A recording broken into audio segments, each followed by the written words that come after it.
Bon, je trouve que le côté chevalier serveur d'Esteban commence à devenir un chouïa envahissant. Je veux dire, durant tout l'épisode, surtout au début, on n'arrête pas de le voir à dire «Ah, s'il te plaît, prends ma main, je vais t'aider, Zia, tu veux du papier toilette, Zia?»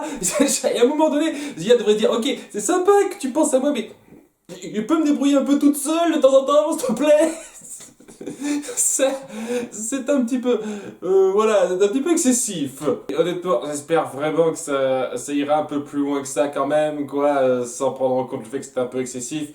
Je veux dire, j'espère qu'il va y avoir une petite concrétisation, qu'ils vont se faire un bisou, quoi que ce soit, avant la fin de la série, quoi. Parce que sinon, ça serait, ce serait frustrant. Voilà, je le dis tout de suite, ce serait frustrant de ne pas les voir vraiment se mettre ensemble, quoi. Cela étant. L'épisode se poursuit après que notre groupe s'est enfui du village Maya en laissant Marine chez le docteur derrière. Donc ils suivent le parchemin qu'ils leur ont piqué, qui leur indique une espèce de voie à suivre, de chemin à suivre, raconté par un serpent, le fameux serpent ailé qui aurait suivi ce chemin-là en volant. Voilà, ce qui me fait poser une question, pourquoi vous n'avez pas essayé de reprendre le Condor exactement?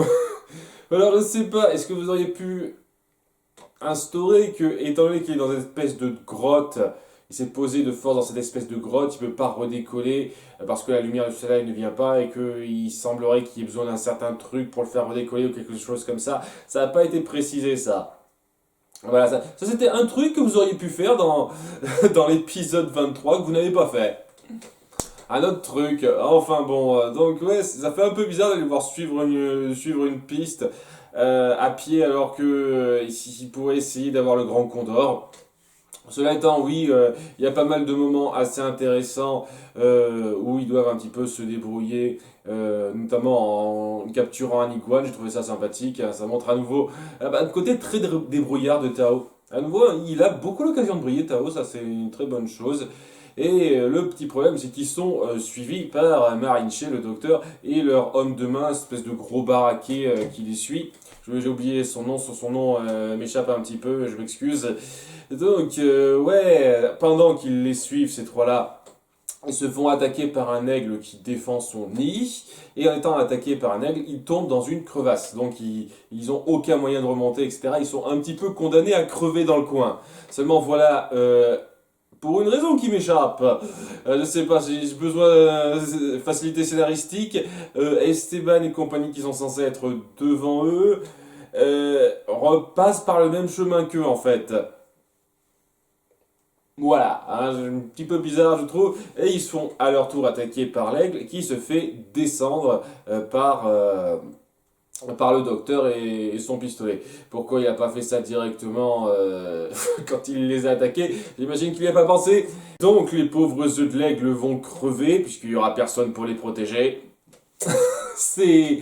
J'aime bien la façon dont on montre la vie sauvage de façon assez impitoyable. Hein. C'est-à-dire que ouais, on va pas s'apitoyer sur chaque animal qu'on rencontre et qu'on tue pour se défendre ou pour se nourrir.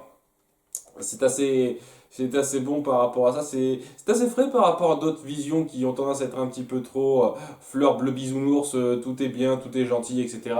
C'est assez intéressant ça. Et donc, ouais. Après les avoir sauvés, le docteur Marinche et l'autre type leur demandent de les aider à remonter. Hein, ça serait un peu, ça les aiderait beaucoup. Et on a à nouveau une petite dissension d'idées au sein de notre groupe, avec d'un côté Mendoza et les deux Pecno qui veulent pas les remonter, parce que voilà, qui restent crevés, ceux-là, tandis qu'Esteban est plus sympathique, se dit oui, on va pas les laisser crever là quand même, on est gentil. Donc voilà, c'est un truc très sympathique par rapport à ça, que j'aime bien à nouveau, ces différentes mentalités qui s'entrechoquent, sans aller à fond dans le conflit. Mais étant donné que le docteur finit par menacer Mendoza de loin avec son flingue, étant donné qu'il s'est visé contrairement à beaucoup d'autres méchants de cette série, vu qu'il a réussi à avoir l'aigle,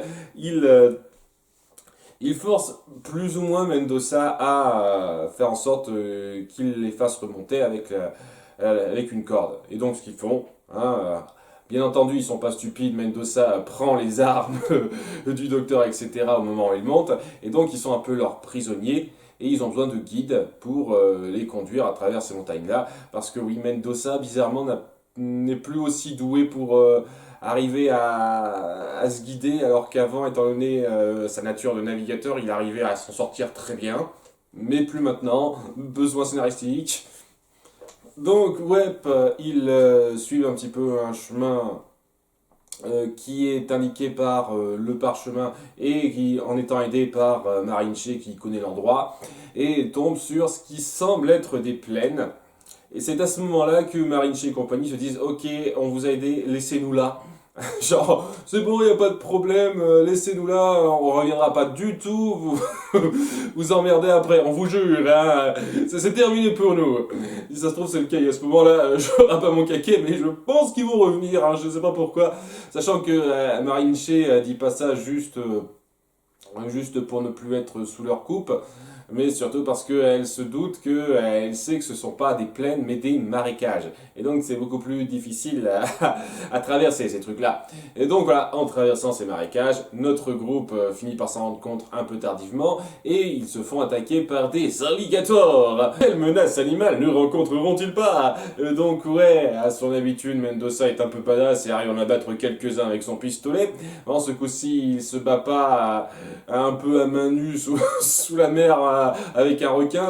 C'est déjà plus facile pour lui. D'ailleurs, ouais, c'est quand même un tout petit peu plus réaliste que le combat contre les requins dans l'épisode 5, mais c'est pas non plus dans l'épisode 4, pardon, mais c'est pas non plus super réaliste, quoi. Faut dire ce qui est, il y a tout le monde qui arrive à se battre contre eux, à survivre, alors que s'il y avait vraiment un groupe d'alligators qui jetait sur eux, à part le pistolet, ils pourraient pas faire grand chose, quoi. Il y a un moment donné, Esteban, il en abat un, on lui tira une flèche dans le dos, alligator, et j'ai du mal à croire que ça marche.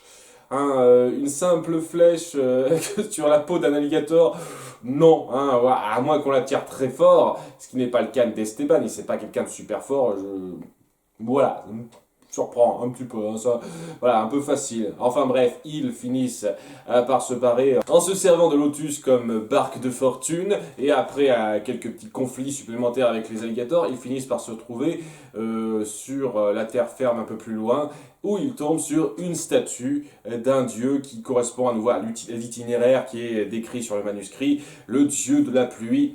Et pas censé être le dieu que vénèrent des Amazones qu'on a vu il y a quelques épisodes, il me semble que c'est ça, donc est-ce que c'est un autre dieu de la pluie que la méchante prêtresse leur a fait croire, dont la méchante prêtresse a fait croire l'existence, ou bien c'est censé être le même, c'est pas dit. Voilà, néanmoins c'est là que ça s'arrête, il trouve la statue, une statue du dieu de la pluie qui est indiquée sur le parchemin, et donc ça veut dire qu'ils sont sur la bonne voie. Allez, que va-t-il se passer par la suite? Nous le saurons dans l'épisode suivant. Donc c'était pas mal du tout, c'était sympathique, les choses évoluaient bien, il y avait de l'action bien fichue, une tension au sein du groupe par rapport à Marinche et compagnie qui ils sont capturés, que je trouvais très bien fichu. C'était bien. Et on verra un peu ce qui se passe par la suite. À très bientôt, bye!